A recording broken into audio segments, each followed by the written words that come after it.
Hey guys, so last week we discussed the Treaty of Versailles and the end of World War I, and now we're going to move on to what is known as the intra-war period. This is the time between the end of World War I and the beginning of World War II.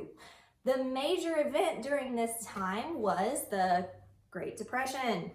It was a time of economic crisis during the 1930s. It began in the United States, but it quickly spread throughout much of the world. To understand the Great Depression, you first have to understand the 1920s. Remember, World War I ended on November 11th, 1918. And during the war, almost every country in the world was working 24/7 to produce enough food and weapons to supply the largest armies in history. So World War I was a great time for the world economy. There were jobs for pretty much anybody who wanted to work. But when the war ended, so did the need for so much production. So for the first few years of the 1920s, people used a lot of the money they earned during the war to buy the newest gadgets and devices like radios, telephones, and Henry Ford's Model T. People were also buying stocks like crazy. Everyone wanted to invest in the stock market and get rich.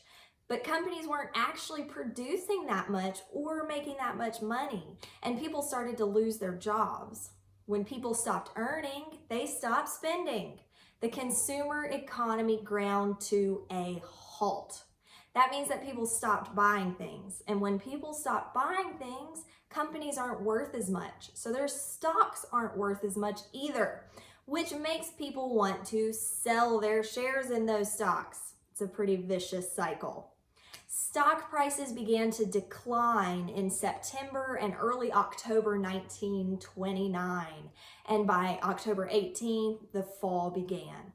Panic set in, and on October 24th, Black Thursday, a record 12 million shares were traded. Investment companies and leading bankers tried to step in and stabilize the market by buying up great blocks of stock, which did help a little bit on Friday. But on Monday, however, the storm broke anew and the markets went into free fall. Black Monday was followed by Black Tuesday, October 29th, 1929. Lots of black days during the Great Depression. On Black Tuesday, stock prices collapsed completely and 16 million shares were traded on the New York Stock Exchange in a single day. Billions of dollars were lost, wiping out thousands of investors. By 1933, nearly half of America's banks failed and 15 million people were unemployed. That's almost 30%. On top of all those terrible things, for most of the decade, people in the Plain States suffered through the worst drought in American history, as well as hundreds of severe dust storms known as black blizzards that carried away the soil and made it almost impossible to plant crops. You can see the dusty crops. By 1940, 2.5 million people had abandoned their farms in this dust bowl and headed west to California.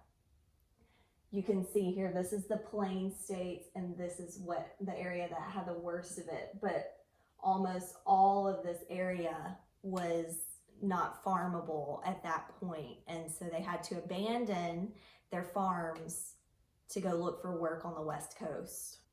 Herbert Hoover was president of the United States when the Great Depression began. Many people blamed Hoover for the Great Depression because he was so slow to respond to all of these terrible things that were happening.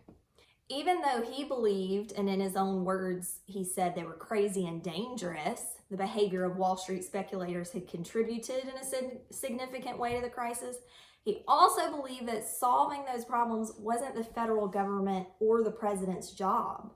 And as a result, most of the solutions that he suggested were voluntary. He asked state governments to undertake public works projects. He asked big companies to keep workers' pay steady. And he asked labor unions to stop demanding raises. Because the states could choose whether or not to follow through with what the president wanted, they mostly didn't. More than 200,000 people lost their homes because they couldn't afford them, leading to 2 million people being homeless during the Great Depression. They would gather in areas known as shanty towns, and they were later nicknamed Hoovervilles as an insult to the president's hands-off policy. By 1932, Americans were fed up with Hoover and what Franklin Roosevelt later called his hear nothing, see nothing, do nothing government. In Hoover's defense, no other president had gotten involved in events like these, so he thought he was following precedent. Remember that precedent means to follow the example of the people who came before you. The Democratic presidential candidate, New York Governor Franklin Delano Roosevelt, promised a change. And tomorrow we're going to talk about the change that he promised Americans.